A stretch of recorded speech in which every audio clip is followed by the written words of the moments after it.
蜂鸟是这个世界上体型最小的鸟类，而且它们的翅膀每秒钟能够拍打15到80次，因此飞行速度很快。最近 BBC 公布了一段视频，科学家们对蜂鸟研究时发现，原来体型很小的蜂鸟在进入深度睡眠后，竟然会发出打鼾的声音。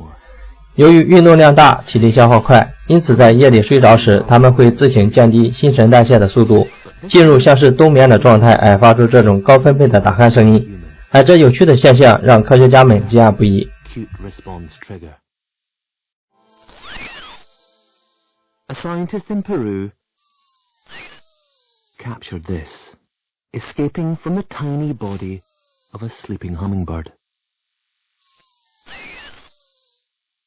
A high-pitched but unmistakable snore.